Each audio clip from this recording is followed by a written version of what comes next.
600,000 pregnant women, and 5 months on, many areas of Pakistan are still underwater.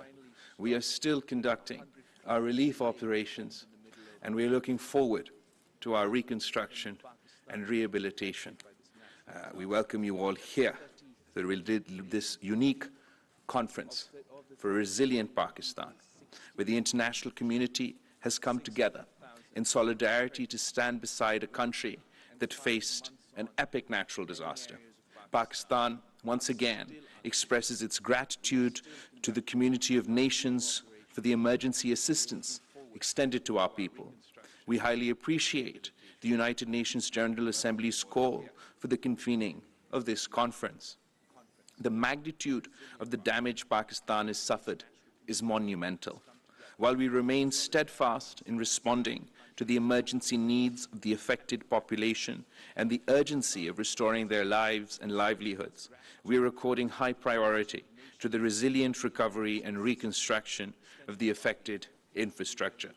The government of Pakistan has worked with international institutions, including the United Nations, the World Bank, the Asian Development Bank, the European Union, to prepare a comprehensive framework document on resilient recovery, rehabilitation, and reconstruction. The 4RF document, which outlines a prioritized and sequential plan defined at the federal and provincial levels to rebuild better from the unprecedented flood disaster and to ensure resilience against future natural disasters. Clearly, Pakistan confronts a monumental challenge. The people and the government will, of course, do everything possible to help ourselves in the process of rebuilding and recovery from this colossal calamity. At least half of the framework plan will be implemented from our own resources. At the level of our local communities, we are already engaged in rebuilding and restoration of homes, villages, roads, and communication networks. Yet Pakistan will need considerable support over the next several years from our international partners to implement this comprehensive plan. We will transform the challenge of recovery and reconstruction into an opportunity to build a more resilient Pakistan, an economy which is dynamic and sustainable. We are determined to do it in an open, transparent, and collaborative way. Excellencies, the rationale for this conference is to demonstrate the international solidarity with Pakistan as it begins its journey towards building back better. We see this conference not as a one-off event, but as the commencement of a long-term partnership with our friends and development partners. We look forward to the generous and sustained commitment of support from you all. I thank you.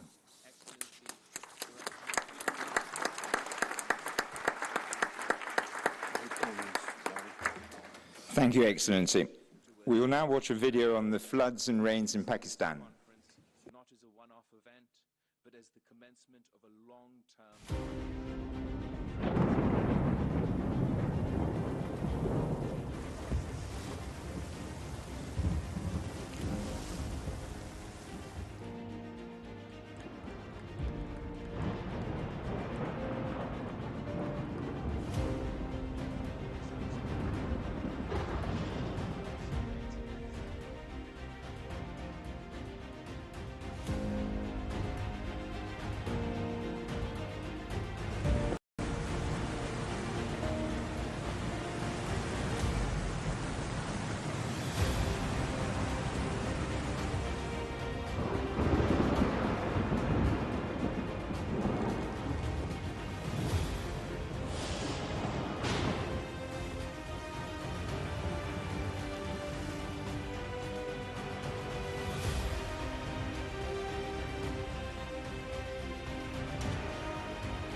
now request the Secretary General of the United Nations, Mr. Antonio Guterres, to give his remarks. Your Excellency Prime Minister Shahbaz Sharif, Excellencies, dear friends, thank you all for gathering in solidarity with the people of Pakistan. For decades, I've been privileged to witness the boundless generosity and resilience of the Pakistani people amidst grave threats and upheaval. From earthquakes and floods, to years of relentless terrorist attacks, to geopolitical nightmares like the wars in Afghanistan that have sent millions fleeing across the Pakistani border in search of safety over the decades, a trend that continues today. But even through the darkest moments, the giving spirit of the Pakistani people has shone brightly. I've seen neighbors helping neighbors with food, water and shelter. And I've seen Pakistani communities welcome Afghan refugees with open arms despite their scarce resources. So my heart broke when I saw firsthand the utter devastation. The giving spirit of the Pakistani people has shone brightly. I've seen neighbors helping neighbors. But it was especially bitter to watch that country's generous spirit being repaid with a climate disaster of monumental scale. As the video we just watched showed, the epic floods were nothing short of a monsoon on steroids, as I mentioned in my visit, submerging 1/3 of the country, 3 times the area of my own country, Portugal. A terrifying wall of water killed more than 1,700 people, injured thousands more, and affected a total of more than 33 million, displacing 8 million people. It swept over roads, ruined millions of acres of agricultural land, and damaged or destroyed 2 million homes. And it pushed back 9 million people to the brink of poverty. These are not numbers on a page. They are individual women, children, and men. They are families and communities. And under the leadership of the government of Pakistan, the United Nations donors and friends rallied to assist. Tents, food, water, medicine, and cash transfers were distributed. And the humanitarian response plan of $816 million was launched. But all of that is just a trickle of support in the face of the growing flood of need. At the same time, the people of Pakistan met this epic tragedy with heroic humanity. From the first responders rushing to affected communities, to the doctors and nurses I met, fighting against time to save lives in overcrowded hospitals. And I will never forget hearing the personal testimonies of women and men I met in September in the wake of the ruins. They left their own homes and all their worldly possessions to help their neighbors escape the rising waters. They sacrificed all they had to help others and bring them to safety. Excellencies, we must match the heroic response of the people of Pakistan with our own efforts and massive investments to strengthen their communities for the future. Rebuilding Pakistan in a resilient way will run in excess of $16 billion US, and far more will be needed in the longer term. And this includes not only flood recovery and rehabilitation efforts, but also initiatives to address daunting social, environmental, and economic challenges. Reconstructing homes and buildings, redesigning public infrastructure, including roads, bridges, schools and hospitals, jump-starting jobs and agriculture, ensuring that technology and knowledge are shared with Pakistan to support its efforts to build a climate-resilient future. And throughout, supporting women and children, we are up to 14 times more likely than men to die during disasters and face the brunt of upheaval and loss in humanitarian crises. Women are consistently on the front lines of support during times of crisis, including in Pakistan. Their efforts are essential to a strong, equal, inclusive recovery. It is crucial that women play their full part as leaders and participants at every level, contributing their insights and solutions. And we also need to right a fundamental wrong.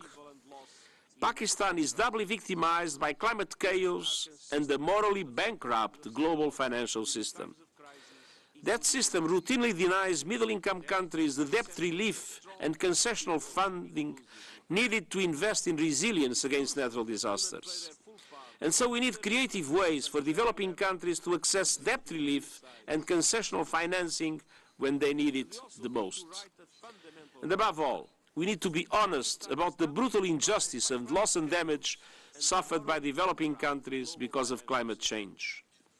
If there is any doubt about loss and damage, go to Pakistan. There is loss, there is damage.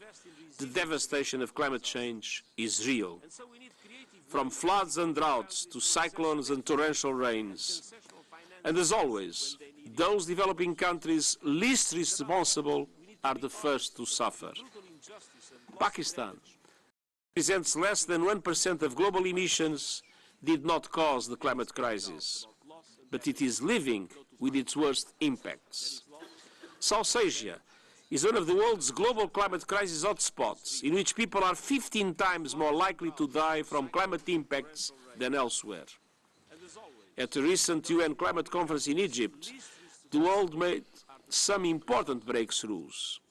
This includes progress on addressing loss and damage, speeding the shift to renewables, and an unprecedented call to reform the global financial architecture, particularly multilateral development banks. It also includes accelerating efforts to cover every person in the world with early warning systems against climate disasters within 5 years. But we need to go much further. Countries on the front lines of the climate crisis need massive support. Developed countries must deliver on their commitment to double adaptation finance and meet the $100 billion goal urgently without delay. And we need to reverse the outrageous trend of emissions going up when they must go down to prevent further climate catastrophe. Excellencies, ladies and gentlemen, today's conference is the first step on a much longer journey towards recovery and reconstruction in Pakistan. The United Nations will be there for the long hand. The world must be too. And at every step, we will be inspired by the endurance and generosity of the people of Pakistan in this critical and colossal mission. Thank you.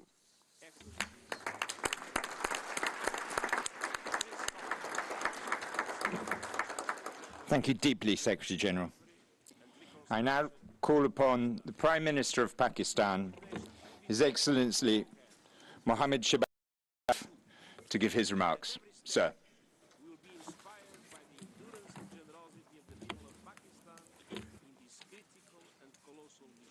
Bismillah ar-Rahman ar-Rahim.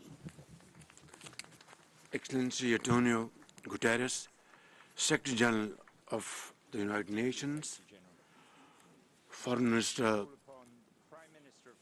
Bilawal Zardari Bhutto, Excellencies, ladies and gentlemen,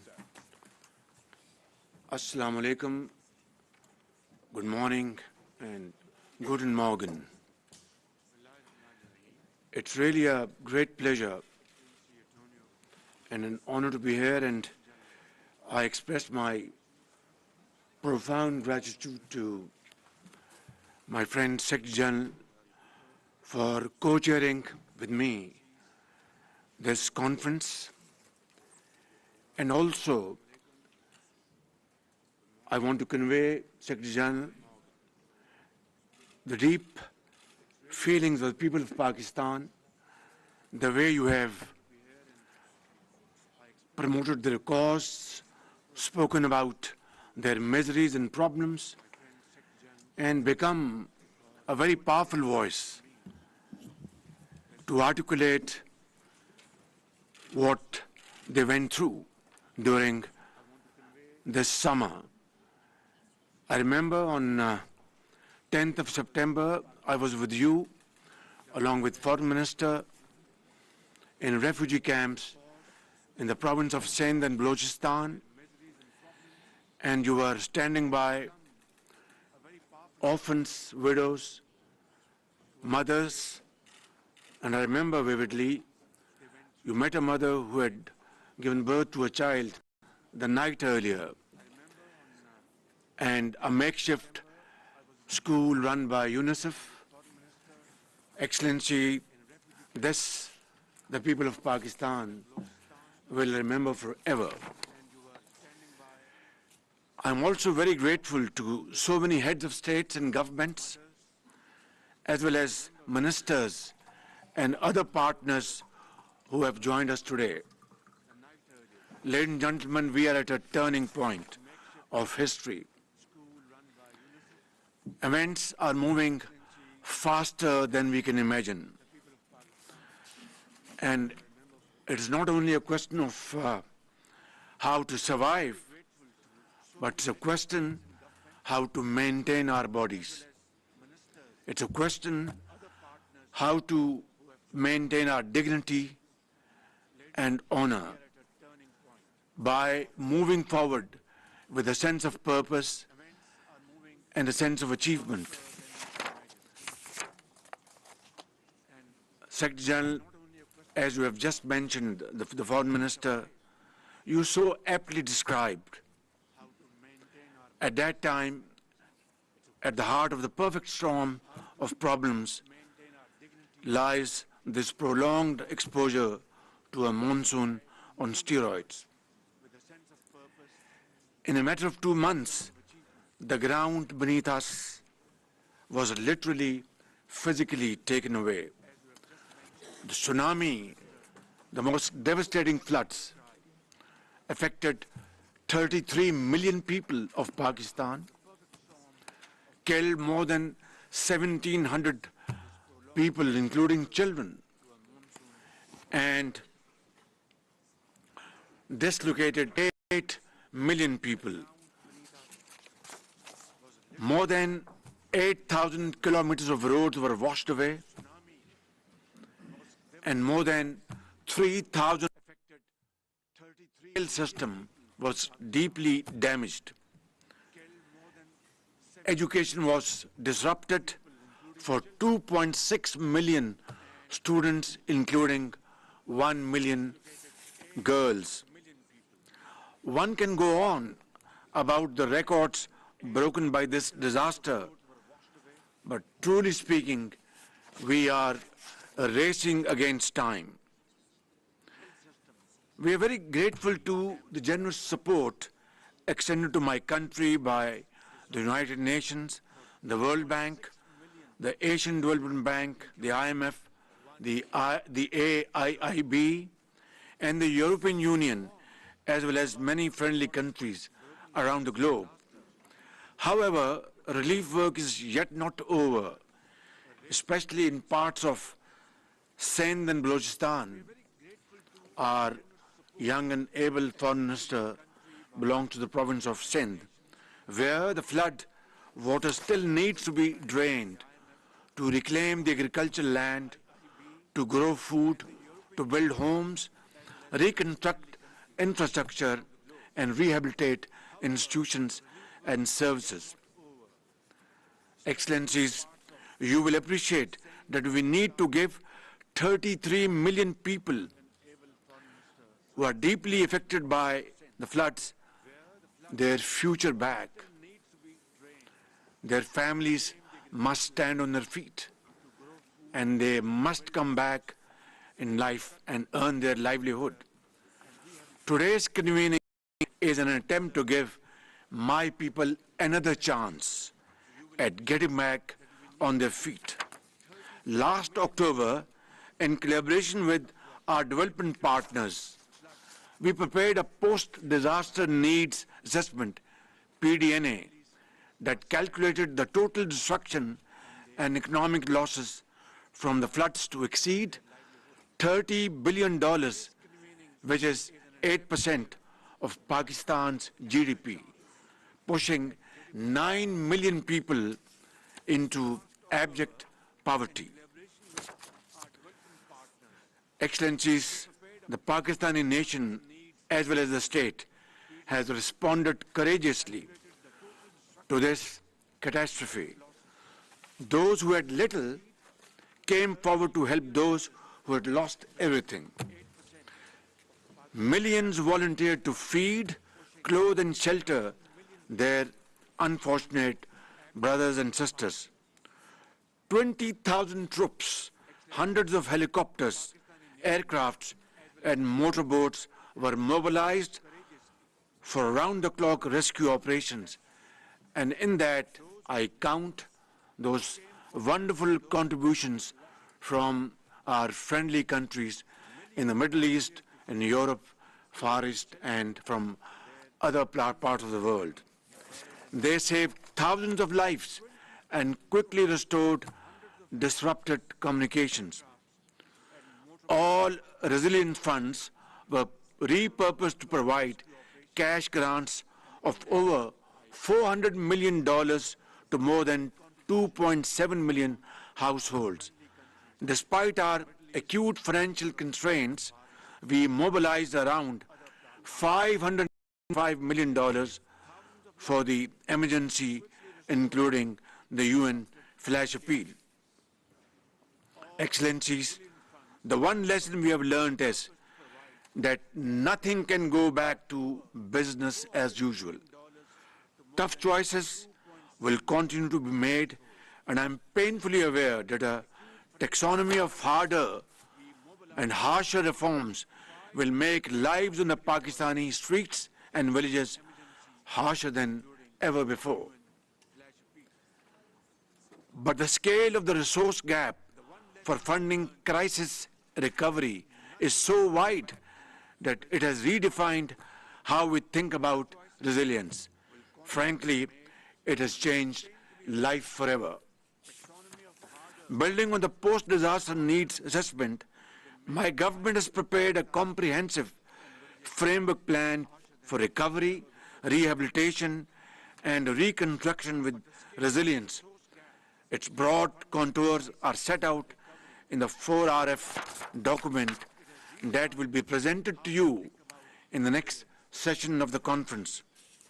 The first part of the 4RF plan reflects the priorities for recovery and reconstruction, bearing in mind the minimum funding requirement of $16.3 billion, half of which is proposed to be met from domestic resources and the other half from our own development partners and friends.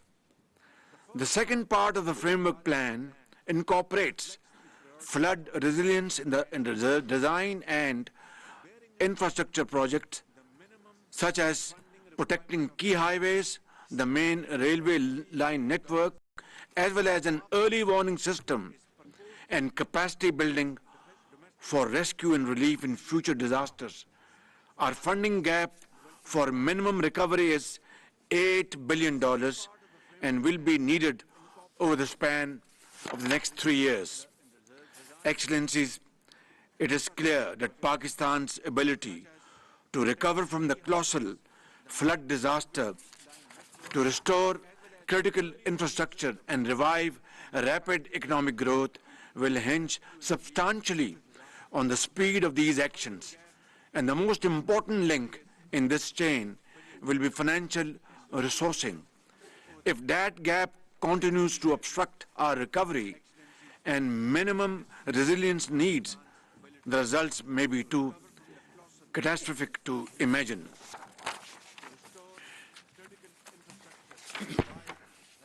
This conference is not just about helping to rebuild the lives and livelihoods of the people affected by global crisis. In fact, it is about the solidarity and vision needed to ensure the world's transition to a sustainable future, not just on paper or PowerPoint, but on the ground, in schools, in the fields, in businesses, in industry and homes. Even as we plan for a future of resilience, The shocks that disaster bring can never be wholly accounted for, but resilient societies look for the light of opportunity in the darkness of disaster. It is precisely this kind of strategic reset that I'm trying to kickstart today in seeking your support for a recovery plan for the people of Pakistan who are, by the grace of God, very resilient. I know these are times of extreme pressure and economic hardships in many countries, but Pakistan needs a new coalition of the willing, one that can save lives and put them on a path to responsible global citizenship. Ladies and gentlemen, what I'm asking of you is more than a rebooting of your compassion for humanitarian relief needs.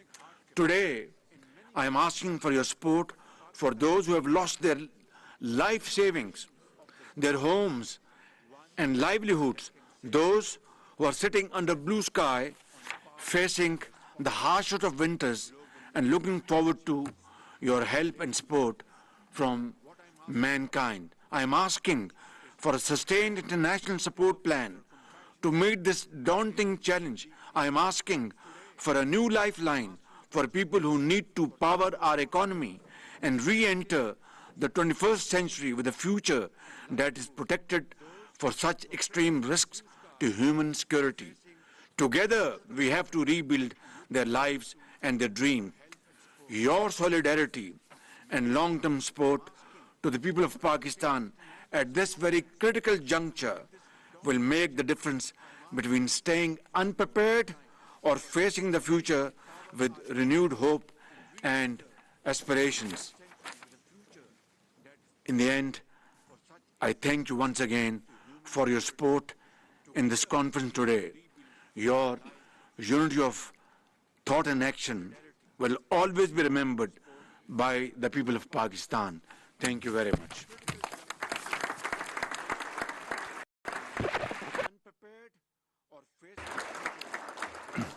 Thank you, sir, and thank you for your leadership. I now request Son Excellence Monsieur Emmanuel Macron, Président de la République française, to join us remotely from Paris. Merci beaucoup et bonjour à toutes et tous, Monsieur le Secrétaire général des Nations Unies, Monsieur le Premier ministre, Shahbaz Sharif, Mesdames et Messieurs les chefs d'État et de gouvernement, Mesdames et Messieurs les ministres, Mesdames et Messieurs les ambassadeurs et représentants permanents. Merci d'avoir organisé cette conférence et de me permettre de prendre la parole devant vous pour témoigner le soutien de la France au Pakistan. Nous l'avons fait dès l'été dernier, lorsque le pire est arrivé, et je veux, après les images que nous avons vues, après les mots que vous avez eus, Monsieur le Premier ministre, et les témoignages du secrétaire général, dire la grande estime, l'admiration et la solidarité du peuple français à l'égard du peuple pakistanais. Votre peuple, votre gouvernement se sont mobilisés to bear testimony to French support for Pakistan. Last summer, the worst happened. We saw this in the images that were presented. We heard this in the testimony of the Secretary General and the Prime Minister. The great esteem and respect of the French people has been won by the people and government of Pakistan when they were mobilized with great strength and courage after they saw and suffered the direct impact of climate change. I'd like to hail the World Bank, the UNDP, the United Nations, the Asian Bank for Development, and the 4RF, a high-quality matrix, a framework for deploying efforts for recovery with assistance from the international community in Pakistan. Secretary General, Prime Minister, you have laid out very clearly the impact of these floods on the population, infrastructure, on the economy, on homes, and the need that we see to help rebuild and handle the consequences on an international level. It is urgent, and it has been urgent since the first day. France has sent equipment and personnel to help people affected on the ground. 14 million euros was mobilized by the United Nations. A dozen countries across the world were mobilized to this end. However, 30% of the appeal launched by the United Nations has been met, and only 30%. Many needs remain, notably in the area of food, notably as temperatures fall during the winter season. France is meeting its responsibility with bringing a new contribution of 10 million for urgent aid in healthcare. The World Fund for fighting AIDS, malaria, and other diseases, France has supported this with another $10 million to bring to the people of Pakistan urgent material and need to meet their medical needs and to continue a treatment. Another component is resilience, ensuring that the country has the ability to meet its needs. These problems will not vanish in the short term when a country is exposed to such a great shock. All of the institutions, financial institutions, must be able to mobilize to support more resilient recovery. As concerns France, adaptation to climate change is at the heart of our development policies, and 2 billion euros will be allocated by us each year in line with our international obligations, which the Secretary General reiterated just now. In Pakistan, we have decided to mobilize more than 300 million euros of projects that will be launched to meet the challenges of resilient reconstruction and therefore climate adaptation also. Finally, there is the goal to draw all of the necessary conclusions from what has happened and to accompany the authorities in Pakistan to conduct appropriate reforms and to ensure that that recovery and reconstruction is compliant with international financing systems. We saw a few weeks ago in Sharm el-Sheikh, and I'd like to say again, that we support the Bridgetown agenda in France. We discussed this with the Prime Minister of Barbados, and we would like to provide support to Pakistan in the short term in its negotiations with the financial institutions, the multilateral bodies, but more broadly also for Pakistan and for all countries in similar situations beyond the funds that were decided on loss and damage in Sharm el-Sheikh. We want to build greater bonds between the North and South with the goal of laying the foundation for World Bank-based reconstruction involving the IMF, also reforming international financial regulations in order to adapt internationally on the financial level to climate change. With the UAE also, and at the G7 and the G20, we want to ensure this is on the also. So these are the three key components that I wanted to mention at this conference, and I'd like to underscore that France is a member of the international group of countries supporting Pakistan, implementing international assistance, conducting reforms, and over the coming months, we will, on a daily basis and for the long term, be providing the expertise, the financial support that you need. We will be shoulder to shoulder with the people of Pakistan and also learning from what has happened and adapting for the future. Prime Minister, on a personal level, I would like to offer our full support, and I would like to ask you that you can transfer to the people of Pakistan the support of France and the French people. Thank you. Selamlıyorum. Değerli kardeşim Başbakan Sayın Shahbaz Sharif'e ve Birleşmiş Milletler Genel Sekreteri Sayın Guterres'e nazik davetleri için teşekkür ediyorum. Geçtiğimiz aylarda yaşanan sel felaketleri nedeniyle Pakistanlı kardeşlerimize bir kez daha geçmiş olsun dileklerimi iletiyorum. Hayatını kaybedenlere Allah'tan rahmet, yakınlarına sabrı cemil, yaralılara acil şifalar niyaz ediyorum. Türkiye olarak tarih boyunca hep olduğu gibi bu zor gününde de Pakistan halkını yalnız bırakmadık. 15 uçak ve 13 trenle gönderdiğimiz 7.500 tondan fazla insani yardım malzemesi. Sisters in Pakistan due to the flood disasters in the past months. I wish Allah's mercy on those who lost their lives and patience for their relatives. I wish a speed recovery to the injured. In Turkey, we have stood by the people of Pakistan during their difficult days, as we have always done throughout history. We delivered more than 7,500 tons of humanitarian aid, which we sent on 15 planes and 13 trains. In addition, we shared the products we obtained locally with the disaster victims. We also sent 2 ships bearing more than 1,630 tons of humanitarian aid. I believe that with the arrival of these vessels at their ports, the troubles of our Pakistani brothers and sisters will, to some degree, be alleviated.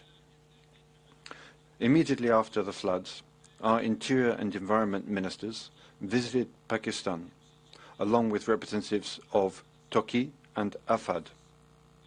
Our delegation conducted inspections in the disaster areas and received briefings from the Pakistani authorities. Intense efforts were conducted to meet the needs that were identified and bring the issue to the attention of the international community. With the efforts of Turkey, as well as other countries and international organizations, we see that the people of Pakistan are now beginning to recover from their suffering. However, it remains clear that more collaboration and cooperation is needed in the face of the devastating effects of the climate crisis. Climate change and the challenges it produces are a common concern of all humanity. The disaster in Pakistan once again demonstrates what devastation climate change can cause. The struggle against these and similar disasters must be continued in solidarity with the framework of our chosen strategy. Turkey fulfilled its responsibilities in terms of contributing to this global struggle. In addition to the disastrous reconstruction of all disaster-prone locations in Pakistan in a climate-resilient way can avert additional suffering. Turkey stands ready now to contribute to meeting the immediate needs of disaster victims in Pakistan, as well as supporting the reconstruction process. In this context, Turkey continues to remain in contact with the Pakistani authorities. AFAD and Turkish NGOs are also showing the necessary sensitivity in delivering humanitarian aid. I believe that our Pakistani brothers and sisters, who have faced many difficulties throughout history, will, inshallah, easily overcome this period of trouble. Turkey will continue to stand by the brotherly Pakistani people in the coming period, as we have done in the past. May Allah keep our Pakistani brothers and sisters safe from all future disasters and calamities. Finally, I hope that the conference will increase global support for Pakistan.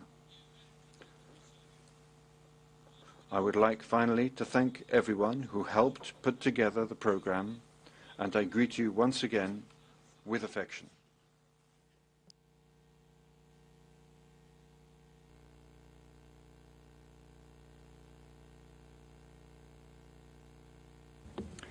We will now hear a video statement from His Excellency Mr. Jonas Gahr Støre, Prime Minister of Norway.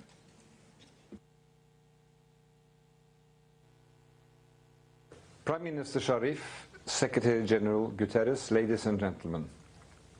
The catastrophic floods that hit Pakistan last year caused unimaginable damage.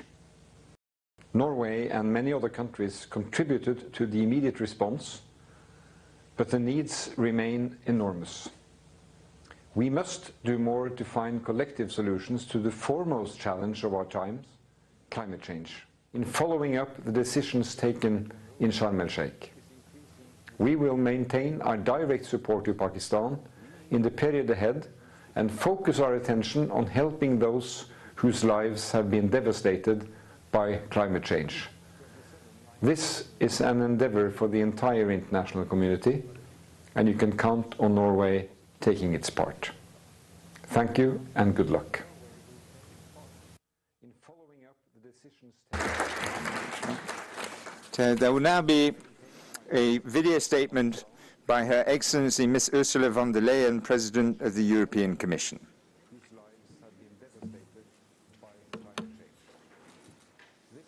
Fellow leaders, dear Prime Minister Sharif, dear Secretary General Guterres, ladies and gentlemen.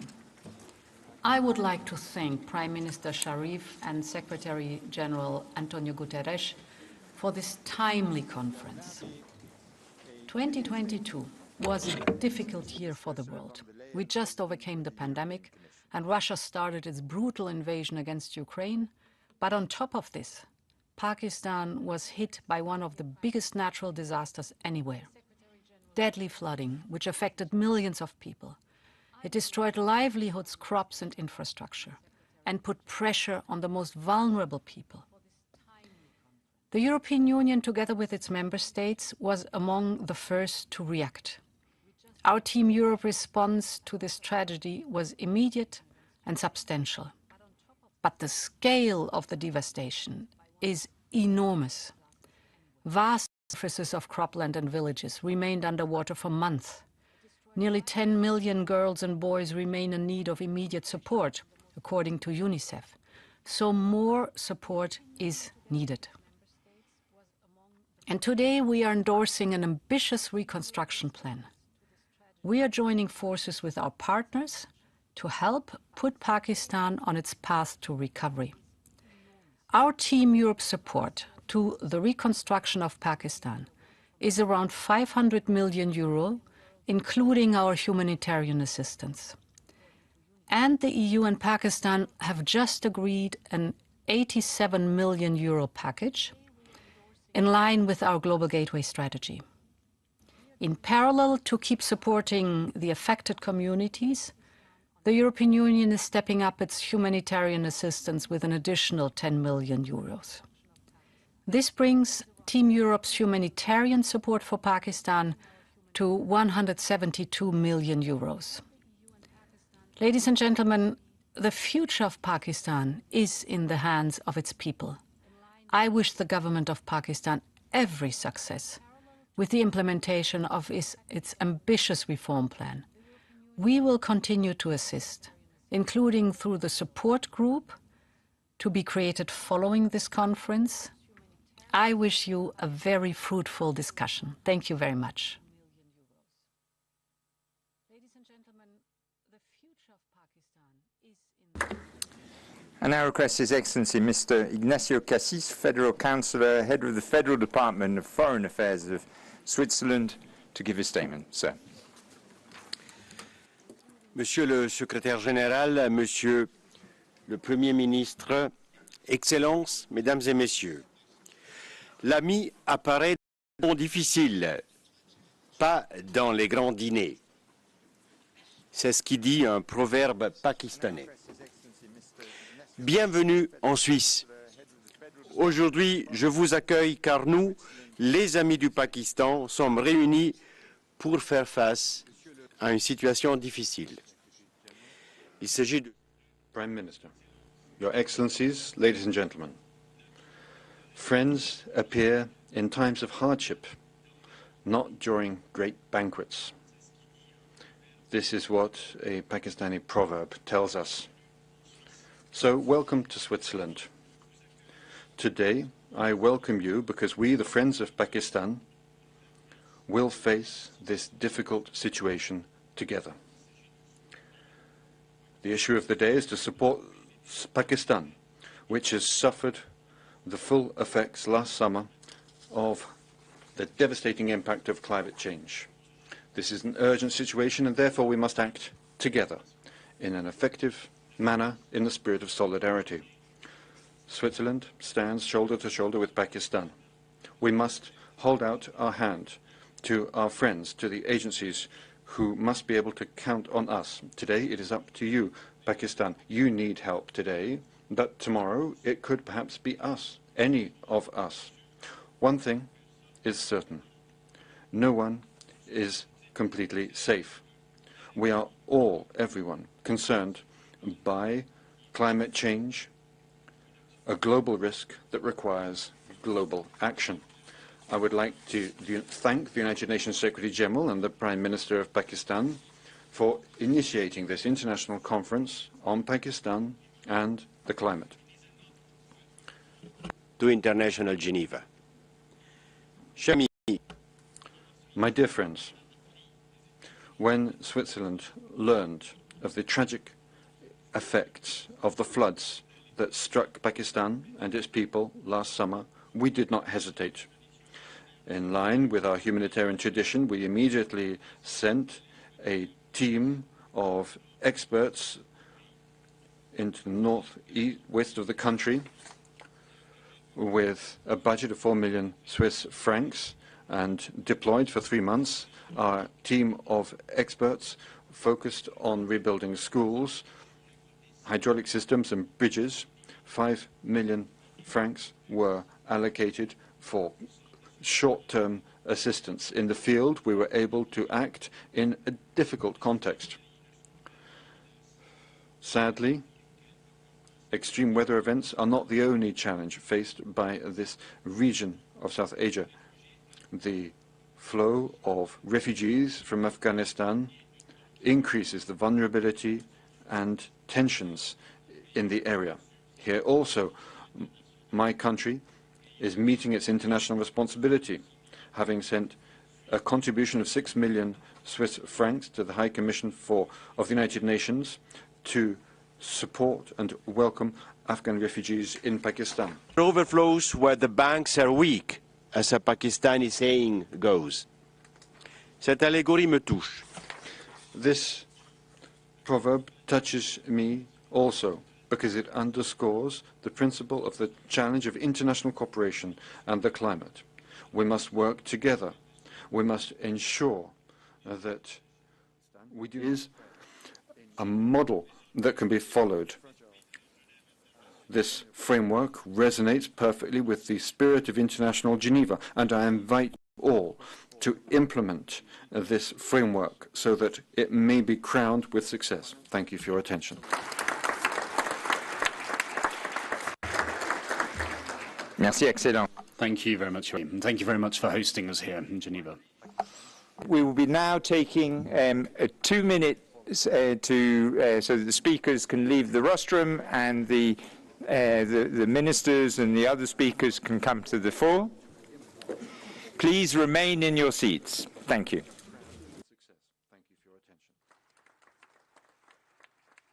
Secretary general Antonio Guterres ने भी अपने remarks दिए। तुर्क सदर रजब Tayyip Erdogan और यूरोपीय commission के सदर और नॉर्वे के वज़ीर-ए-आज़म के वीडियो पैगामात चलाए गए, जबकि स्विट्ज़रलैंड के सदर ने भी कॉन्फ्रेंस से खिताब किया। वज़ीर-ए-आज़म मोहम्मद शहबाज शरीफ का आज की इस कॉन्फ्रेंस से खिताब करते हुए कहना था कि पाकिस्तान सैलाब मुतासरीन की बहाली के लिए दिन रात कोशां है, लेकिन पाकिस्तान को आलमी बरादरी की इमदाद की ज़रूरत है। इसके साथ साथ वज़ीर ख़ारजा बिलावल भुट्टो ज़रदारी ने कॉन्फ्रेंस के इफ्तिताही सेशन से खिताब किए, जिसमें उन्होंने कहा कि पाकिस्तान का बेशतर इलाका ताहाल सैलाब के पानी में डूबा हुआ है। कॉन्फ्रेंस के शुरका को खुश आमदेद कहता हूँ। उन्होंने कहा कि मुश्किल वक्त में पाकिस्तान की मदद करने वाले ममालिक का भी शुक्रिया अदा करता हूँ। सैलाब से 3 करोड़ 30 लाख अफराद मुतासर हुए। वज़ीर ख़ारजा बिलावल भुट्टो ज़रदारी ने मजीद कहा कि पाकिस्तान में हर 7 में से एक शख्स सैलाब से मुतासर हुआ है। पाकिस्तान में सैलाब की तबाहकारियों का हुजम बहुत बड़ा है। तामीर नौ के लिए इक़दामात ताहाल जारी हैं। वज़ीर ख़ारजा बिलावल भुट्टो ज़रदारी का कॉन्फ्रेंस के इफ्तिताही सेशन से खिताब में मजीद कहना था कि सैलाब के 5 माह के बाद भी कई इलाके सैलाब के पानी में डूबे हुए हैं। आज अक़वाम आलम पाकिस्तान से यकजहती के लिए इकट्ठे हुए हैं। वज़ीर ख़ारजा बिलावल भुट्टो ज़रदारी ने कहा कि आइंदा कुदरती आफात से बचने के लिए पाकिस्तान ने एक फ्रेमवर्क बनाया है। इस मौके पर तुर्क सदर रजब तैयब एर्दोगान का वीडियो पैगाम चलाया गया, जिसमें उन्होंने कहा कि मुश्किल की इस घड़ी में पाकिस्तान की हुकूमत और आवाम के साथ खड़े हैं। सैलाब के बाद तुर्किया के हुकूमती वफ़द ने पाकिस्तान का दौरा किया। पुरुम्मीद हूँ कि कॉन्फ्रेंस के इनेकाद से पाकिस्तान को सैलाबी तबाही से बहाली में मदद मिलेगी। सदर यूरोपीय कमीशन का वीडियो लिंक के जरिए کانفرنس سے خطاب بھی چلایا گیا جس میں انہوں نے کہا کہ پاکستان کے عوام سیلاب کی تباہی کے بعد شدید مشکلات سے دوچار ہیں۔ پاکستان کے سیلاب متاثرین کی بحالی کے لیے عالمی امداد اور تعاون کی بھرپور ضرورت ہے۔ اس کے ساتھ ساتھ آپ کو آگاہ کریں کہ پاکستان کی تعمیر نو کے لیے سیلاب متاثرین کے علاقوں کی بحالی کے لیے یہ کانفرنس سوئٹزرلینڈ کے شہر جنیوا میں ہو رہی ہے۔ سوئس صدر کا اس موقع پر کہنا تھا کہ سوئٹزرلینڈ مشکل کی اس کھڑی میں پاکستان کے شانہ بشانہ کھڑا ہے اور پاکستان کو تعمیر نو اور بحالی کے لیے بھرپور تعاون فراہم کریں گے۔ اس موقع پر وزیر خارجہ بلاول بھٹو زرداری نے بھی افتتاحی سیشن سے خطاب کیا جس میں انہوں نے کہا کہ آئندہ قدرتی آفات سے بچنے کے لیے پاکستان نے ایک فریم ورک بنایا ہے۔ ورلڈ بینک، ADB اور یورپی یونین کے سامنے ایک جامع لاہ عمل پیش کریں گے۔ سیلاب متاثرین کی بحالی کا آدھا کام پاکستان اپنے وسائل سے کرے گا۔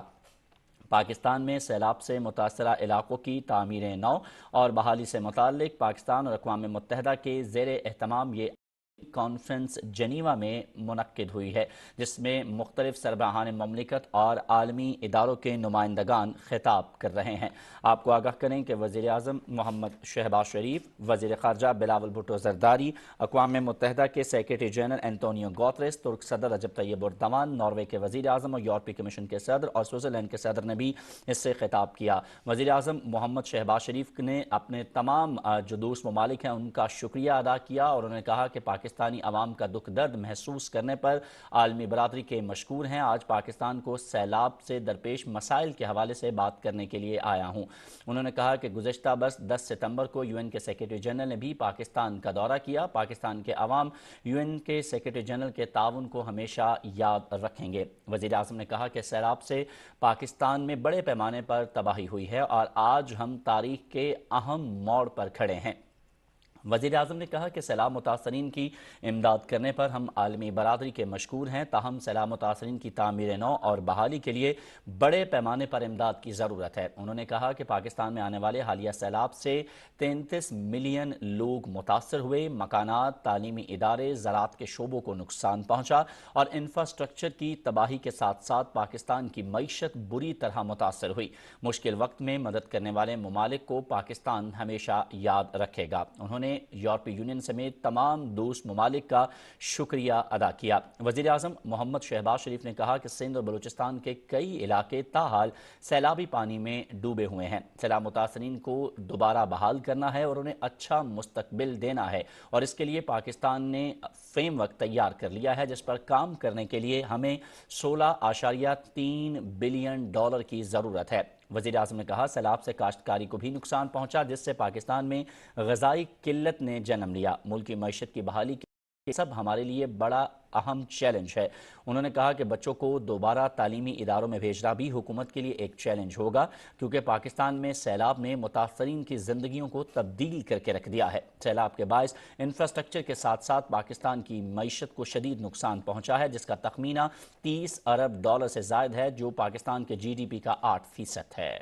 We will be starting very soon. Can I request everyone to take their seats?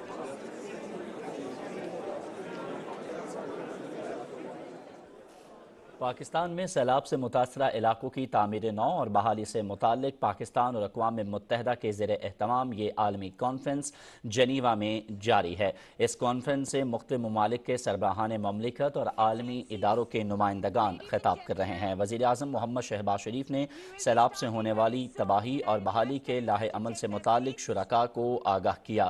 اس کے ساتھ ساتھ آپ کو یہ بھی آگاہ کرتے چلیں کہ وزیر اعظم کی مختلف ممالک کے رہنماؤں اور اہم شخصیات سے دو طرفہ ملاقاتیں بھی ہوں گی اور وزیر اعظم شہباز شریف کے ازبکستان کے وزیر خارجہ سے بھی ملاقات ہوگی۔ آپ یہ اب سے کچھ دیر پہلے کے مناظر ہیں جو ہم آپ کو دکھا رہے ہیں جب وزیر خارجہ بلاول بھٹو زرداری نے افتتاحی سیشن سے خطاب کیا۔ انہوں نے بتایا دنیا کو کہ پاکستان کا بیشتر علاقہ اس وقت بھی سیلابی پانی میں ڈوبا ہوا ہے۔ مشکل وقت میں پاکستان کی مدد کرنے والے ممالک کا شکریہ ادا کرتے ہیں۔ ایک بار پھر آپ کو لیے چلیں گے یہ کانفرنس دوبارہ سے شروع ہو چکی ہے۔ Which will be chaired by His Excellency Mr. Ishaq Dar, Minister of Finance and Revenue of the Islamic Republic of Pakistan, and His Excellency Mr. Achim Steiner, UNDP Administrator. I humbly request the chairs to start the session. Mr. Dar. We will one on Pakistan's resilient recovery strategy, which will be chaired by His Excellency Mr. Ishaq Dar, Minister of Finance and Revenue of the Islamic Republic Bismillahirrahmanirrahim. and His Excellency Mr. Achim Steiner, In the name of God, UNDP, the most merciful, the most beneficent, humbly request the chair to Excellencies, distinguished participants, co-chair, speakers, ladies and gentlemen, very good morning and Assalamu alaikum.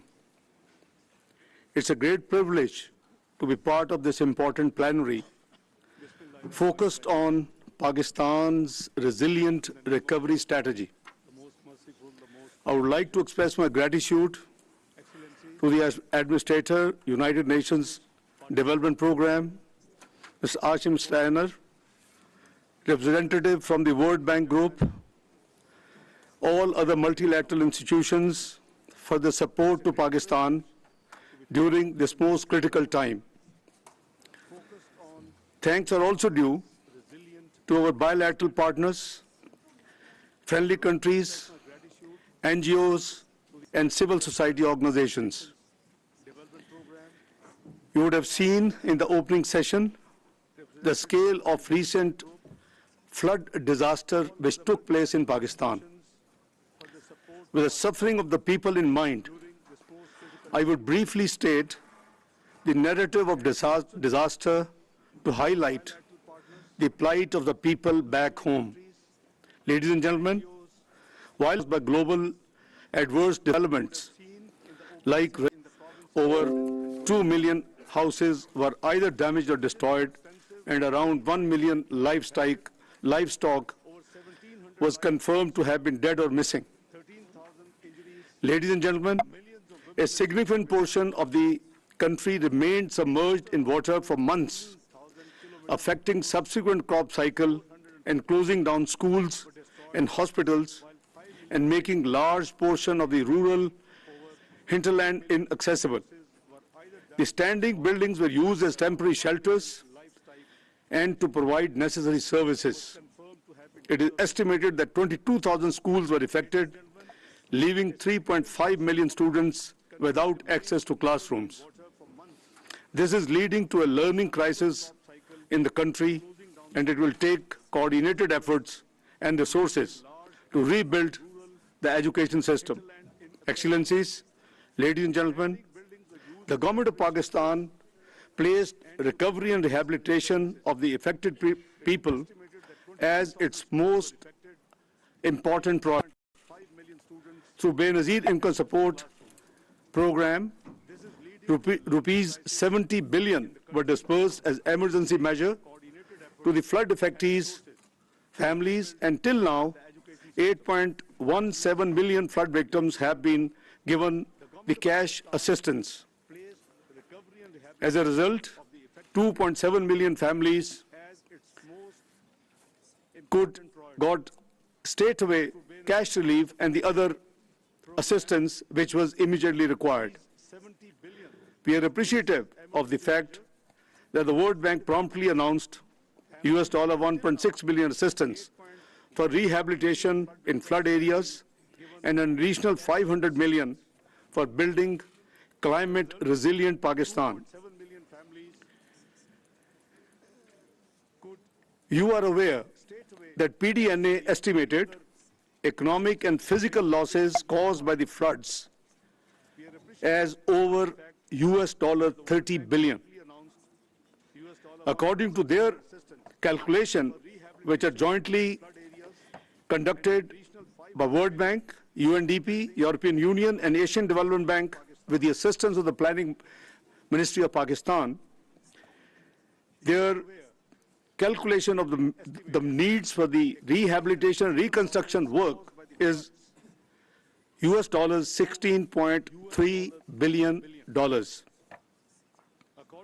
We have been working to obviously plan this reconstruction and rehabilitation work over the period of 3 years with at least half of the requirements to be met by Pakistan own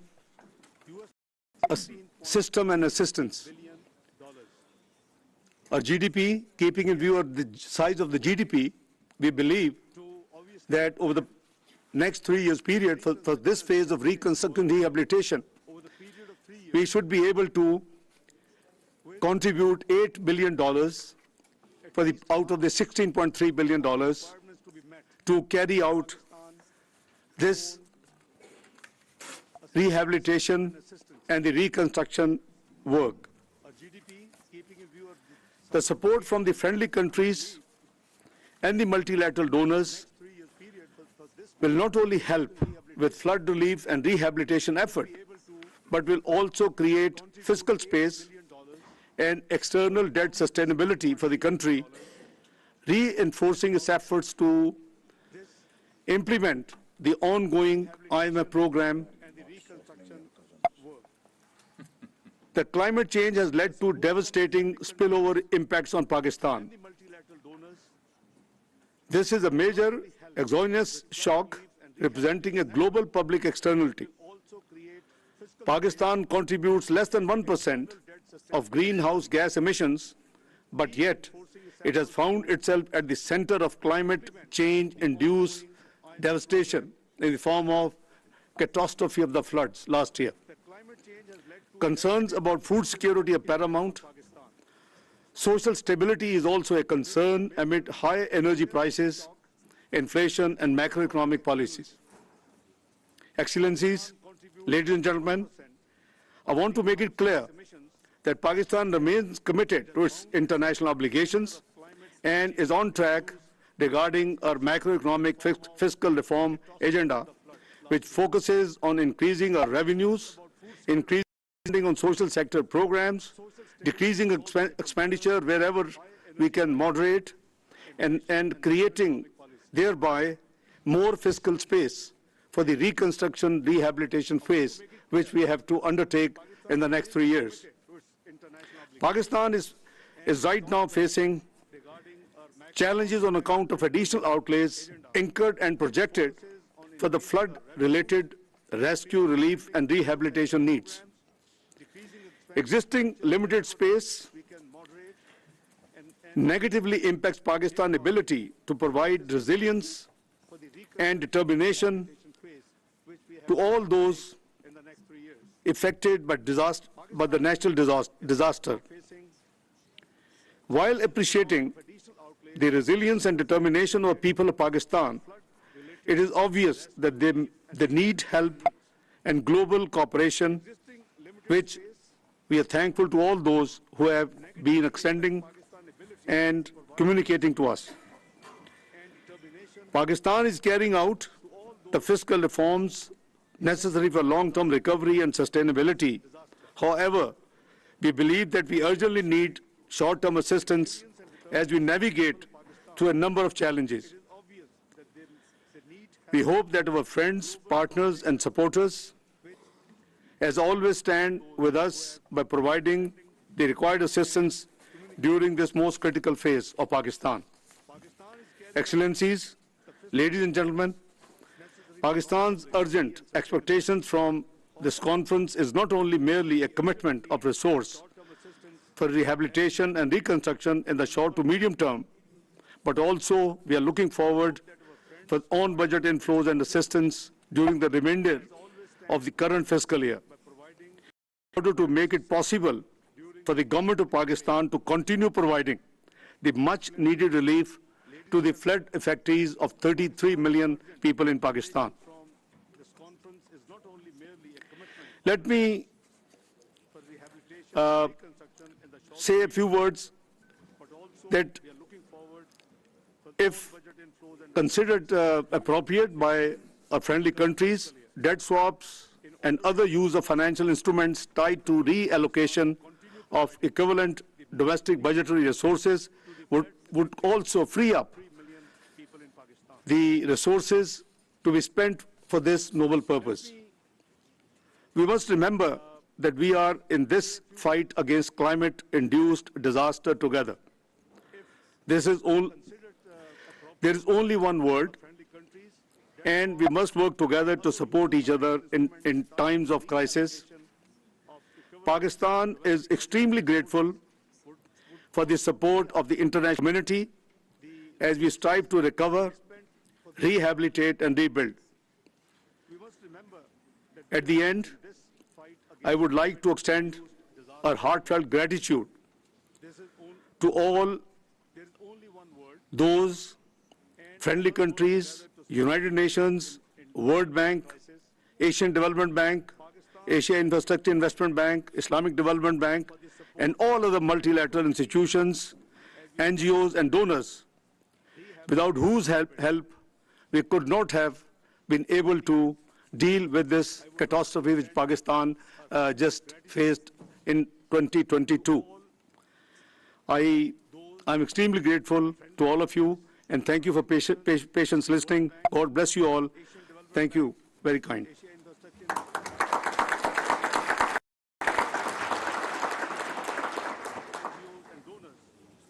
I now request His Excellency Mr. Achim Steiner, the UNDP Administrator, to say a few words. Thank you very much, Your Excellency, the Minister of Finance of Pakistan, distinguished ministers and fellow panelists, dear Martin, my colleague from the World Bank. Let me also, on behalf of the United Nations Development Programme, join the Secretary General and my co-chair in welcoming you both to this meeting here, but also to an attempt to break new ground. I was just looking at the presence of ministers of Pakistan on this podium.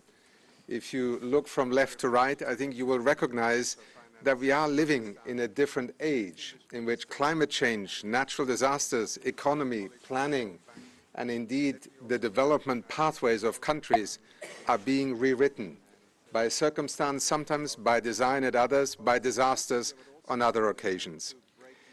Just a few months ago, Pakistan endured one of the most destructive climate-induced disasters in recorded history. We have heard from the Prime Minister, the Foreign Minister, from you, my dear co-chair, just now, some of the numbers. But behind those numbers lie destroyed livelihoods, lost lives, but above all, the extraordinary challenge of how do you restore hope when you are faced with such a gigantic task. And to do so on the back of a reality where Pakistan, like virtually every other country over the last 2-3 years, was just emerging from COVID-19, a pandemic, and all that it did to our societies. Today, the floodwaters may have partially receded, but what remains is a monumental moment of reckoning for the entire world. The Secretary General spoke to it, the Prime Minister, and so together with international partners, including the United Nations, Pakistan is now undertaking an urgent and extraordinary initiative to save lives, restore livelihoods, and rebuild a nation. Pakistan, as you just said, Minister, faces a long road to recovery. The wider world faces a choice, because the truth is that these events are increasingly predictable. And only the latest, at this moment, we have an opportunity to choose a new direction with an innovative model for international cooperation.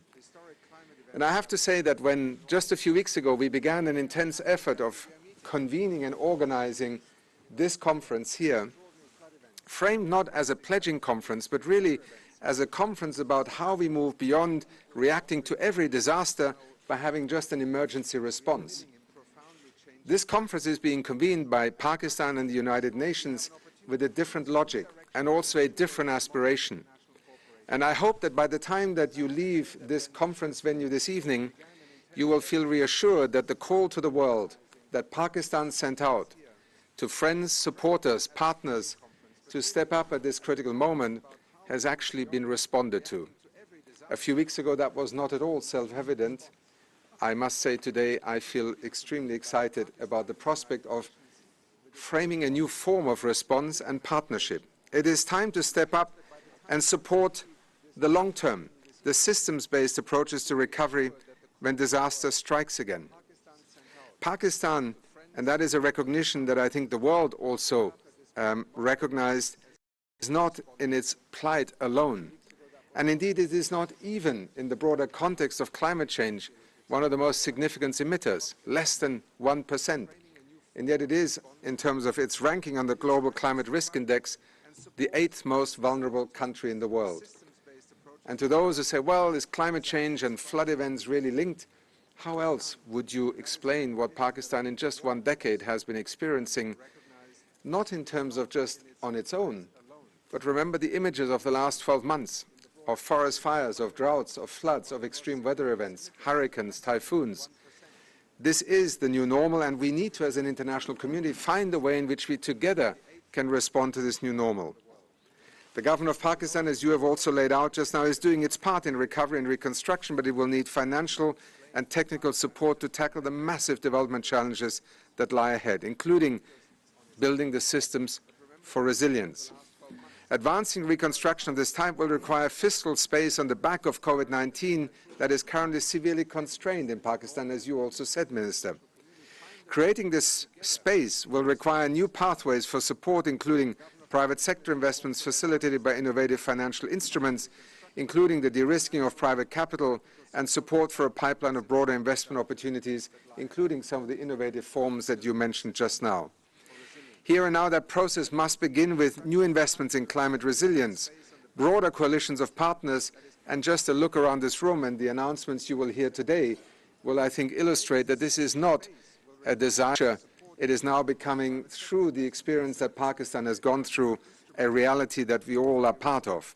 And critically, collective responsibility for the shocking loss and damage from which no nation will be immune in the future, as also the Foreign Minister of Switzerland pointed out in his opening remarks.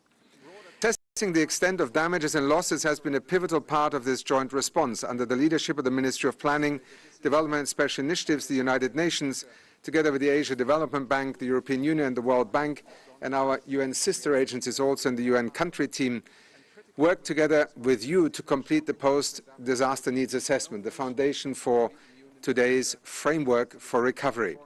And it identified some 16 billion in urgently needed financing to support the recovery. The assessment directly informed this resilient recovery, rehabilitation, reconstruction framework, the 4RF. We always have strange ways of baptizing these very real things into very technocratic language, but 4RF it is.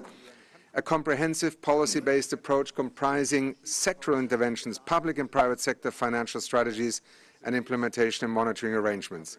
We now look forward to the presentation of this framework, and I also want to particularly thank His Excellency Professor Ahsan Iqbal, the Minister of Planning, Development and Reform of the Islamic Republic of Pakistan, for the excellent partnership that we as an international community, and I think, Martin, I speak on your behalf as well, have enjoyed in working together under great pressure, but also with great purpose and direction in the last few months. Thank you so much.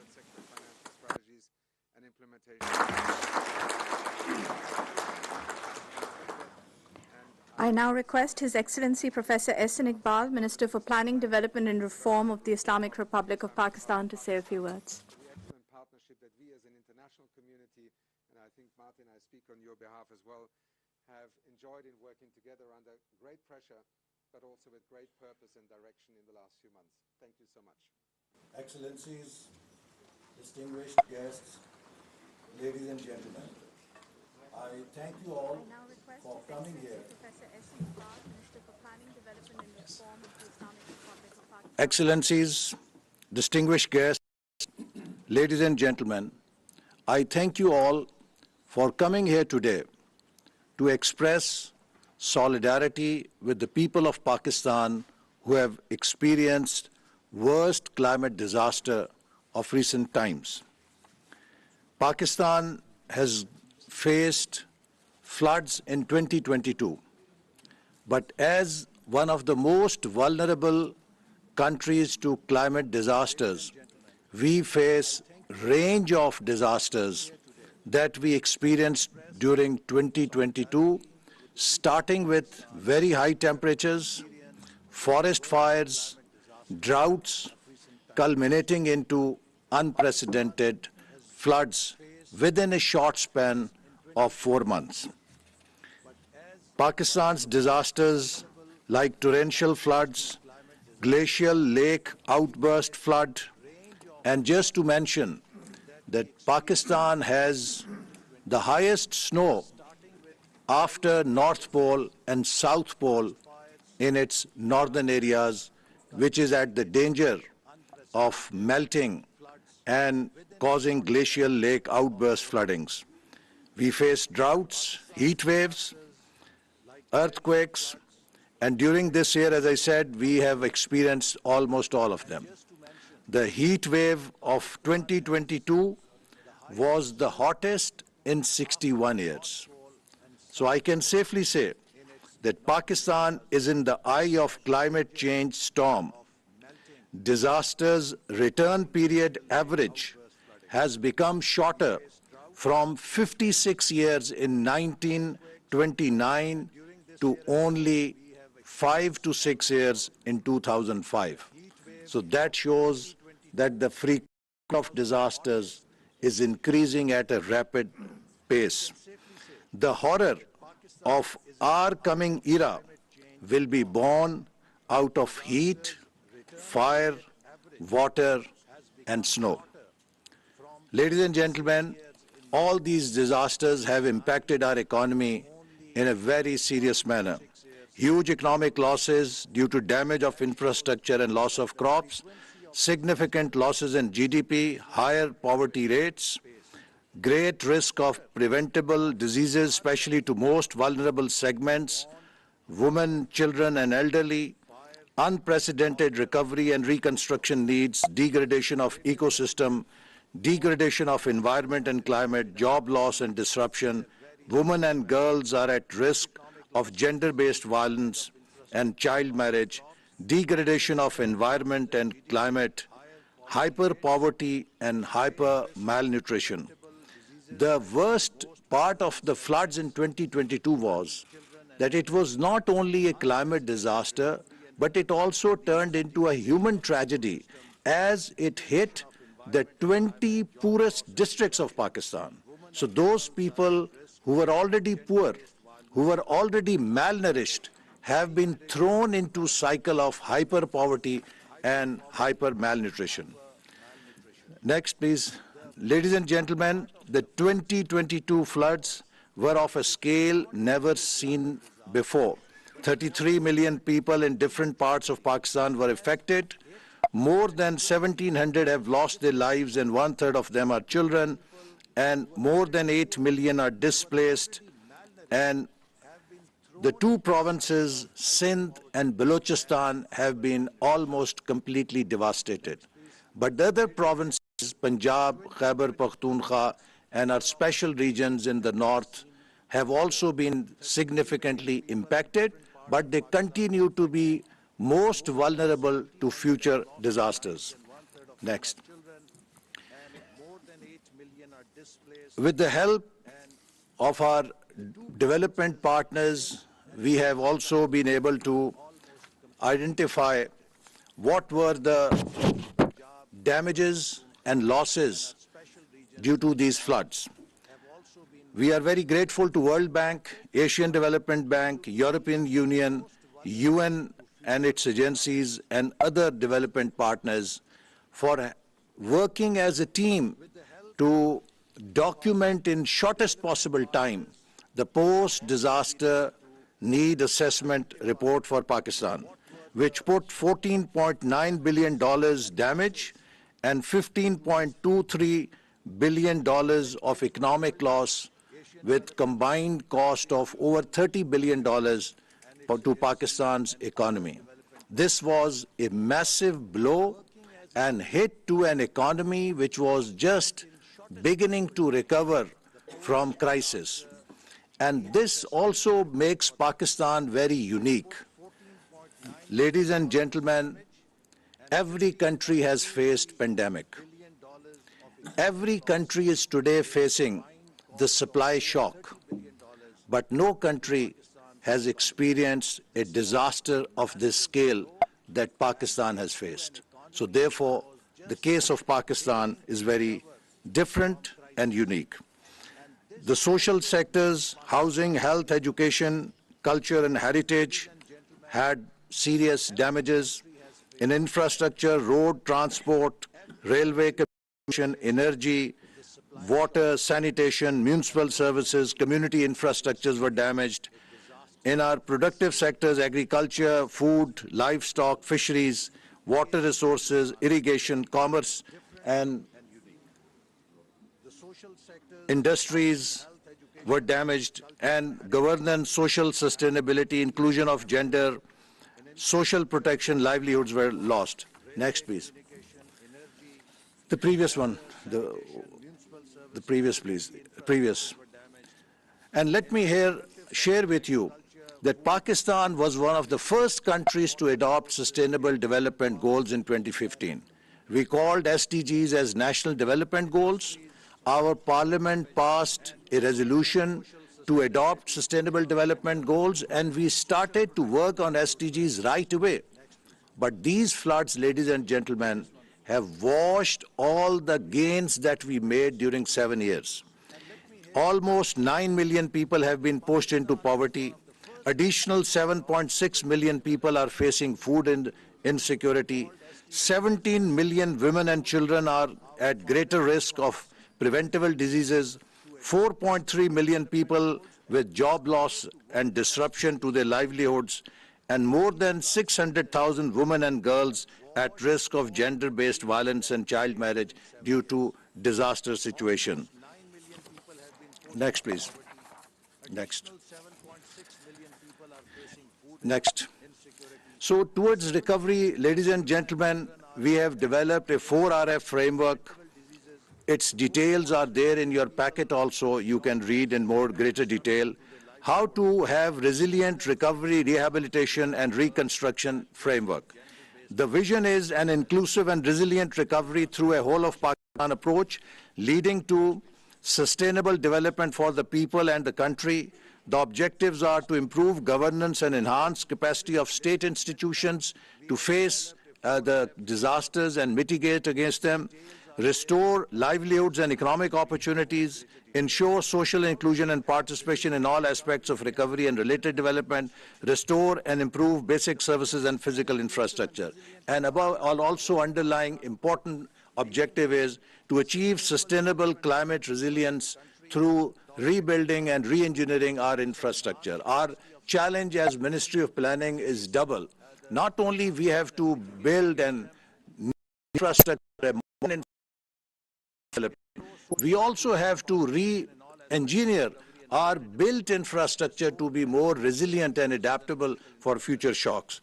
So the foundation is Build Back Better, people-centered socio-economic recovery, building systematic resilience against natural hazards and climate change impacts. Next. The 4RF sectors have 4 major goals: governance, whose cost has been estimated at $413 billion, strategic resilient objective, resilience plan, objective 2, agriculture, livelihood, finance markets, $4.3 billion, SRO 3, social inclusion, including gender, culture, heritage, $1.7 billion, and 4, education, health, nutrition, water, sanitation, municipal services, infrastructure, energy, transport, $10.08 billion, which makes it $16.28 billion, according to the PDNA. The government of Pakistan plans to do 50% of the $60 billion through its own resources and is requesting international community development partners to help it cope this burden by providing $8 billion over the next 3 years so that we can rebuild our damaged infrastructure in shortest possible time.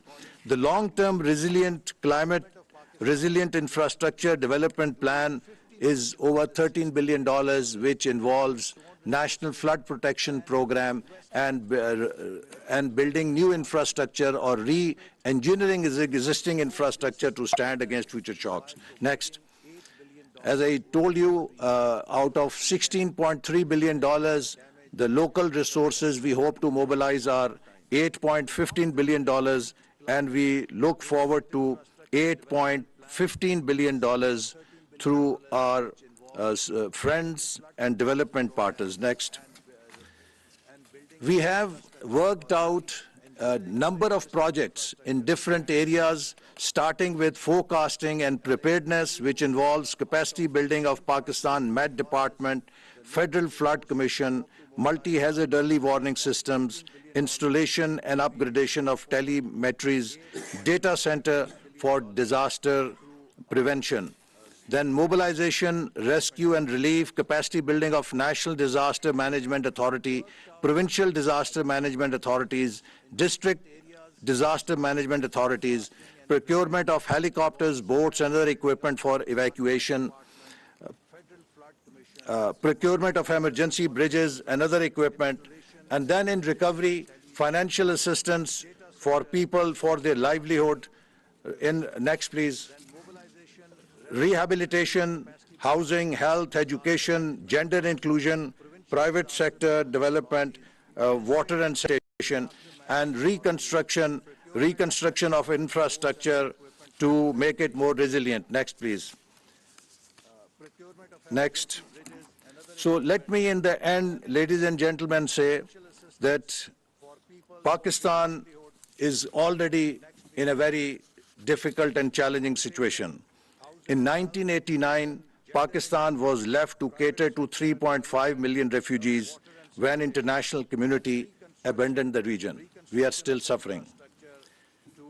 At that time, if international community had put in $10 to $20 billion to stabilize the region, between 2001 and 2021, in 20 years, it would not have to spend $2.5 trillion fighting a war in Afghanistan, which comes to about $120 billion per year. In 2021, again our region has been abandoned for Pakistan to face the consequences of instability at its western borders. On top, we have a $30 billion climate disaster. Let me say that today there are no islands of instability and conflicts.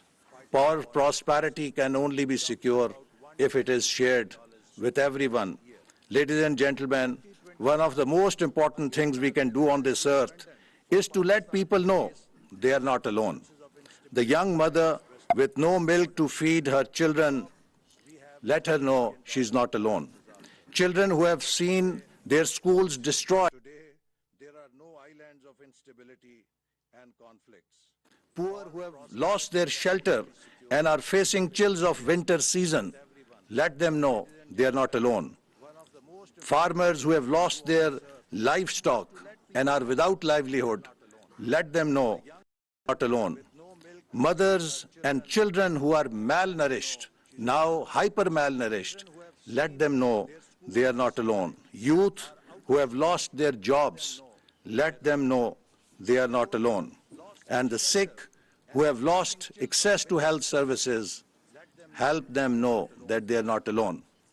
Ministry of Planning and Development has set up a special unit to work with development partners to translate the commitments you will make into reality, and I assure you of our full cooperation and support. Thank you very much.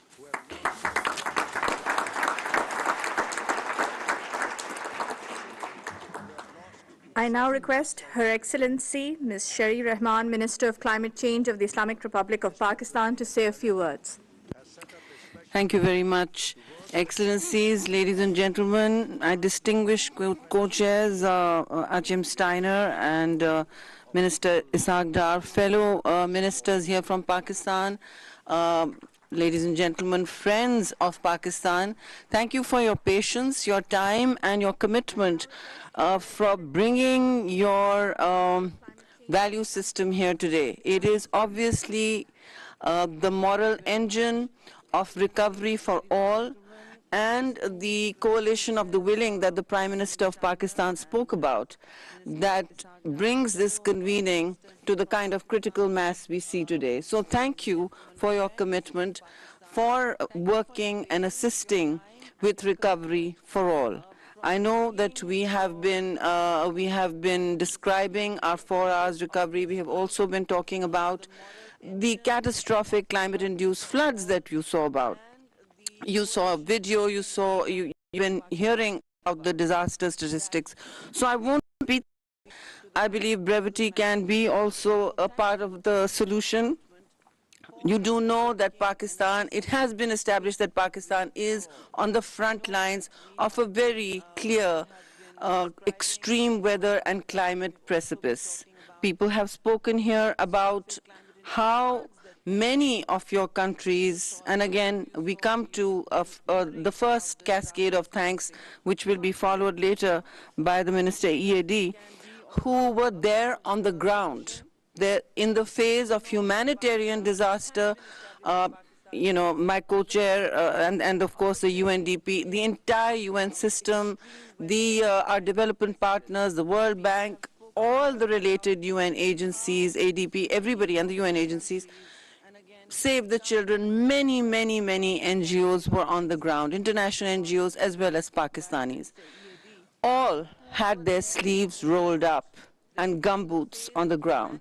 So we do appreciate all of you who came by, who journeyed to the heart of the catastrophe and saw for yourselves what the monsoon on steroids actually looked like. And of course, the front line of that was the UN Secretary General, who proved to be one of the most powerful advocates for bringing resolve, commitment, and resources to a country that was in shock for many months. Now, ladies and gentlemen, so thank you all.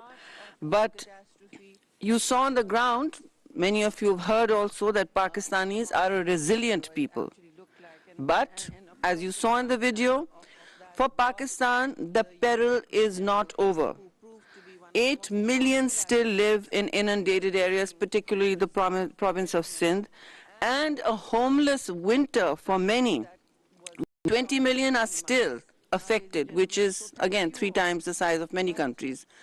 And this winter has brought the 19th century back to the human health experience. It has brought dangers and risks that humanity had forgotten how to plan for. It has brought perils to Pakistan that this century had stopped accounting for. So in this peninsula of human suffering that we all saw, and 33 million certainly is a peninsula of great human tragedy. What we saw at some points was no antibiotics, a lack of antibiotics, a lack of medicine, a lack of infant food. These are not things, I'm not talking about cutting-edge IT education. I'm talking about the basics of human survival. This, ladies and gentlemen, is a new tidal wave of disasters that are besetting the world, and we need to be very clear. They will not go away by themselves, and they will not. Countries who are facing such front lines, the ground zero, as I called it, of climate stress, will not recover on their own. There is no default setting to nature or to human recovery at this scale. You saw the water as it ripped through Pakistan, 1/3 of Pakistan, the magnitude and velocity it was pulling out huge bridges, built back better, like toothpicks in its fury. So building back better is going to be harder than we planned for and harder than we imagined. We had seen the 2010 flood.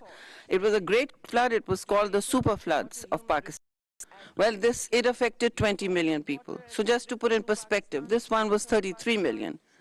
We hope and pray and also plan for ensuring that no such bigger disaster overtakes this particular catastrophe, because wrapping one's head around the sheer numbers to service has been a monumental challenge. So everyone has responded, of course, wonderfully, but it is to be remembered that while we are building for resilience, Pakistan lies in one of the largest floodplains of the world. And it has created now the way the topography of certainly of the province of Sindh, whose chief minister is present here, has been transformed probably forever. There are lakes that are sitting there, the size, probably over 100 kilometers, impossible to drain for a year. transforming the land we till, the livelihoods that live off it, and of course giving our great Indus River, which has been a lifeline for Pakistan, a new geography. So while we're living in these areas, what I call the axis of vulnerability, it is time to look very hard at how risk management is part of a cascade of ongoing, timely, and agile investments that can build up the defenses, the shields that societies need to stand up to what the Secretary General called the war that nature is waging now on the world. As one of my colleagues said here very ably, Pakistan has been next door to a long war, one of the longest war in the world, and home to a high cohort of refugees. We are a hospitable people, but we are no match, ladies and gentlemen, make no mistake, no match for a war that nature may unleash through no fault of our own. Now, this is not about ascribing responsibility, or this is about burden sharing. We are seeking to build that coalition of the willing to do what the Prime Minister very succinctly stated, to kickstart a strategic reset in how societies think about resilience and sustainability, in how societies work across borders as nation states and people, to create new islands of resilience that grow to become a planet that we can be confident to inhabit for the future without risk. Now, I just want to say that strategic interventions in rebuilding with flood resilience do not mean the $16.3 billion that Minister Essen has spoken to you about are about frontline basic flood resilience and some segues into the storm drains, the large storm drains the country needs, because we need a new architecture of flood resilience, clearly, as well as an old one that needs investment. We have one of the largest man-made irrigation systems in the world. But having said that, and we maintain it very well, but having said that, what is in our way right now? Two things. Capacity, that is technical capacity, the ability to build bankable projects that we are told to compete with on the financing market, because the amount of projectization that is needed is literally the size of 2 or 3 small European countries. So yes, we need the technical capacity, and we need it yesterday. What is going to, I think, swing things for us to kind of make the worm turn, if you like, is an uninterrupted, the second thing needed is uninterrupted supply of funding and resources. Now, when I say uninterrupted, what I mean is when that link is broken in the chain of funding, when a province, when a district, when a people, when a community has to wait, and a project has begun, it is lying there, someone, as we call them, as PC1s on paper, it does not translate into a defense by the next time the disaster rolls round, because the province, then that district, because all adaptation eventually is local, it must be local, it must have feet on the ground, will not catch on or have built that resilience by the time the next summer rolls round. And we have lived through a I did not show you the 2022 climate video that I showed at COP. That was a new archipelago of complete disaster, famines, flash fires, forest fires, floods, and of course the glacial lake outburst floods. They've tripled. We have the largest number of glaciers outside the polar region. They are also melting fast. So we need to create that wall, and I am asking very clearly for that lifeline that will manage, that will help Pakistanis manage predictability for basic survival. And that is really the polycrisis, only way to confront the polycrisis that is And yes, that's a new word for the 21st century because the challenges for the 21st century are entirely new. I just hope, ladies and gentlemen, that we're able to build up the speed and agility to respond with the kind of compassion that is needed and foresight. Thank you very much for your, I think I overspoke. Thank you.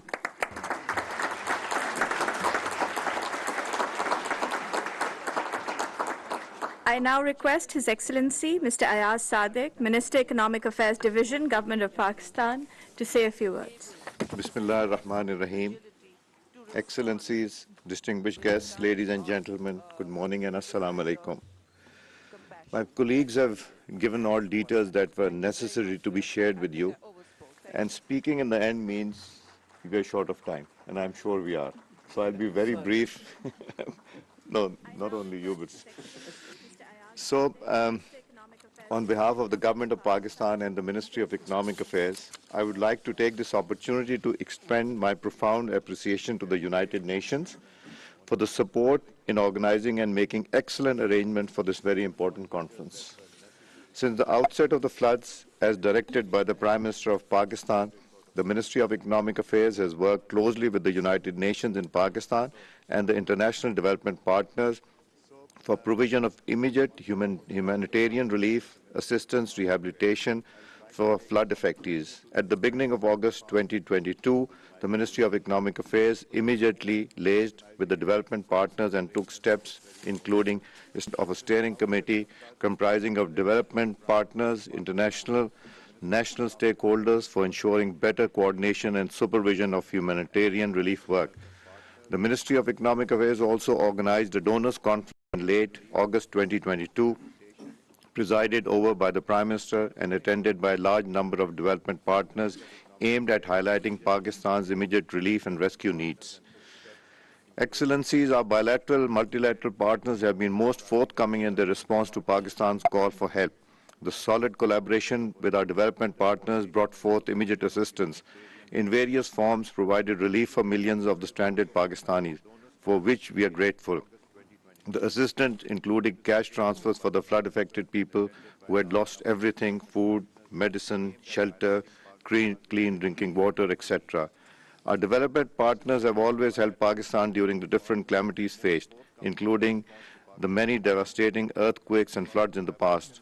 Although I would have preferred to have thanked each development partner for having supported us during the difficult times, yet that would have taken a lot of the allocated time.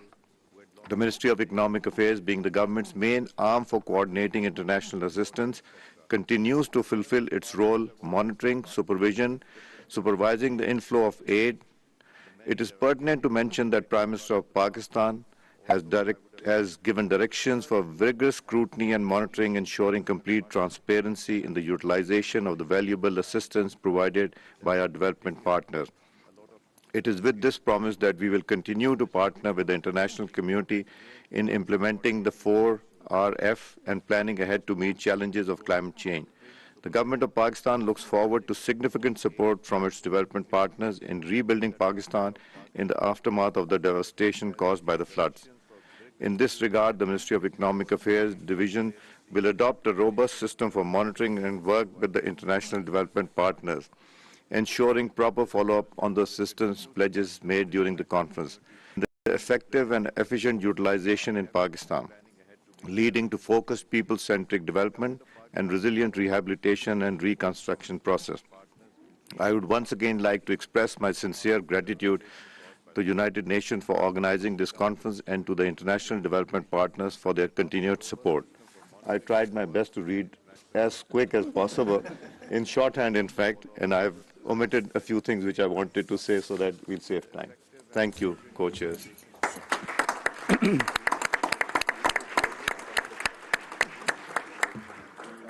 Before I request World Bank President Mr. Martin Reza to say a few words and give closing remarks, I wish to acknowledge and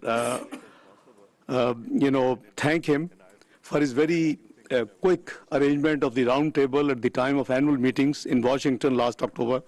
post-flood episode which Pakistan suffered.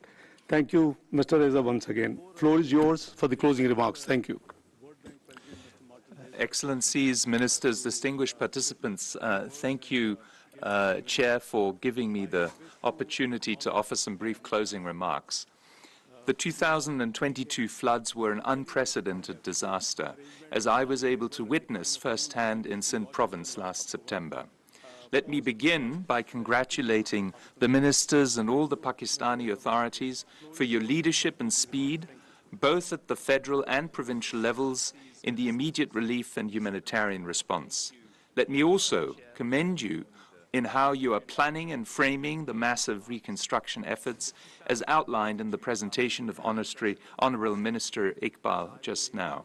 The World Bank has worked closely with the Asian Development Bank, the European Union and the United Nations in supporting preparation of the post-disaster needs assessment and parts of the resilient recovery, rehabilitation and reconstruction framework, the 4RF.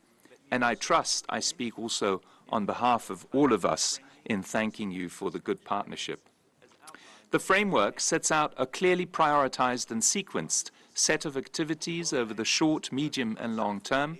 Its ambition matches the sheer magnitude of the disaster that has hit your country, including through the PDNA's estimates of damages and losses. We welcome the fact that the first strategic objective of the 4RF relates to the governance, institutional transparency and capacity aspects of the reconstruction effort. These will be absolutely essential to make the reconstruction journey a success, and you can count on all of us to support you to implement these principles and help ensure a well-targeted, efficient and transparent reconstruction process. The 4RF document represents an important foundation for our joint efforts over the coming months and years. I understand it is a living document which will be enriched as specific reconstruction projects crystallize further. We're pleased that a number of these projects, including in the provinces, have already started and have been designed following the 4RF principles. We also welcome the government of Pakistan's long-term vision to ensure national resilience to climate-induced disasters. The Prime Minister and Honourable Minister Sharif Rahman talked of a strategic reset. Indeed, the costs of doing nothing are just too high. The World Bank's Climate Change Development Report for Pakistan that was launched at COP27 with the participation of the Honourable Minister, thank you for joining us at that event, suggests that the economic losses from extreme heat, flood and air pollution could total 8 to 20% of GDP by 2050. This could wipe out a significant share of Pakistan's economic progress. The poor would be most affected by failure to act, with rural poverty rates at risk of remaining stuck at current high levels of above 30%, even 30 years from now. The 22 floods are a tragic reminder of just these risks. Excellencies, distinguished participants, the 4RF reconstruction framework rightly emphasizes the need to ensure macroeconomic stability and sustain related structural reforms, and Minister Dar, you spoke about this. While international financial assistance for reconstruction will be critical, it can only be effective if the economic reform momentum led by your government is maintained. Economic conditions are challenging, not just because of the costs of the floods on GDP and the burden of relief and reconstruction efforts on the budget. High global energy and food prices and a legacy of poor fiscal management add to the burden. New spending for flood relief and recovery must therefore be balanced within sustainable limits. This can only happen if relief and recovery efforts are carefully targeted towards those most in need. Over the medium term, a truly resilient recovery would not be possible without additional fiscal and structural reforms.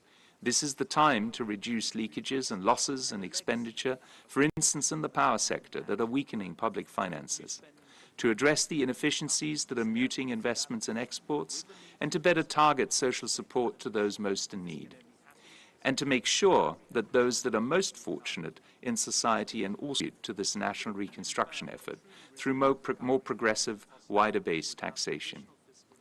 Ladies and gentlemen, as the Prime Minister has emphasized, Pakistan has shown incredible resilience out its 75-year history. We trust that it is in these moments of national tragedy that your country will come together, as it has come today with the welcome presence of both federal and provincial authorities around a national consensus focused on sustainable, inclusive, and resilient development. You can count on the World Bank's continued support as you work to realize this vision and your country's tremendous potential. Thank you very much.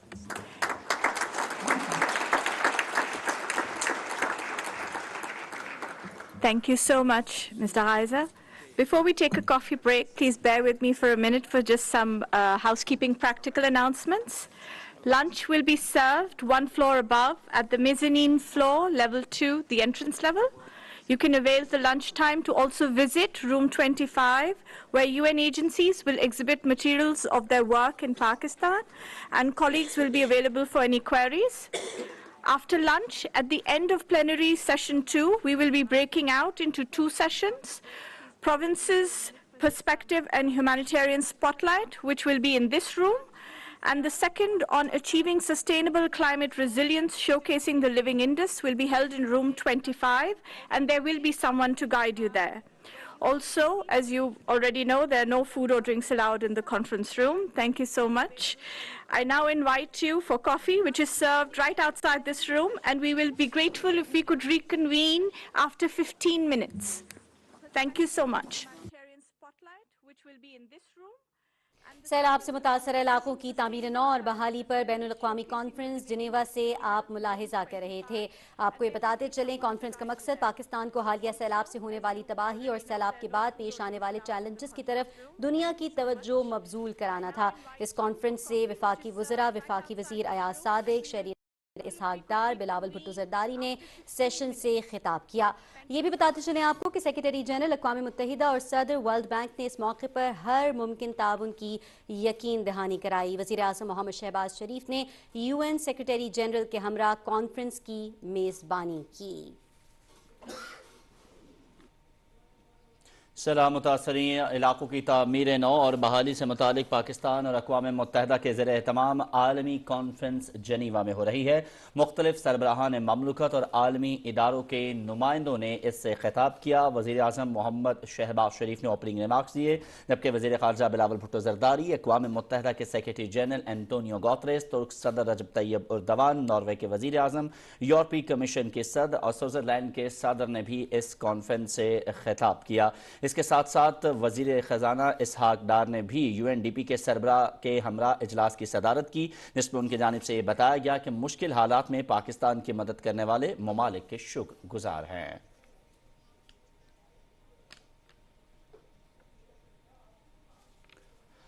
ناظرین، پاکستان کے سیلاب متاثرین کی بحالی کے لیے منعقدہ بین الاقوامی کانفرنس سے خطاب کرتے ہوئے وزیر اعظم محمد شہباز شریف نے یہ کہا کہ پاکستان کی عوام ملک کی تاریخ کے بدترین سیلاب کا سامنا کر رہے ہیں. وزیر اعظم نے کہا کہ آج پاکستان کو سیلاب سے درپیش مسائل پر بات کرنے آیا ہوں. گزشتہ برس 10 ستمبر کو UN سیکریٹری جنرل کے ہمراہ سیلاب سے متاثرہ علاقوں کا دورہ کیا. وزیر اعظم نے مزید کہا کہ پاکستان کے عوام UN سیکریٹری جنرل کے تعاون کو ہمیشہ یاد رکھیں گے. سیلاب سے پاکستان میں بڑے پیمانے پر تباہی ہوئی. آج ہم تاریخ کے اہم موڑ پر کھڑے ہیں. وزیر اعظم محمد شہباز شریف نے کہا کہ سیلاب متاثرین کی تعمیر نو اور بحالی کے لیے بڑے پیمانے پر امداد کی ضرورت ہے. پاکستان میں آنے والے حالیہ سیلاب سے 33 ملین لوگ متاثر ہوئے. سیلاب سے مکانات، تعلیم اور زراعت کے شعبوں کو بھی نقصان پہنچا. جبکہ اسی کانفرنس سے خطاب کرتے ہوئے اقوام متحدہ کے سیکریٹری جنرل اینٹونیو گوتریس کا کہنا تھا کہ کانفرنس میں شرکت کرنے والے مہمانوں کا شکریہ ادا کرتا ہوں. پاکستان میں حالیہ سیلاب سے بڑا حصہ متاثر ہوا. پاکستان میں سیلاب سے ہونے والی تباہی کو خود جا کر مشاہدہ کیا.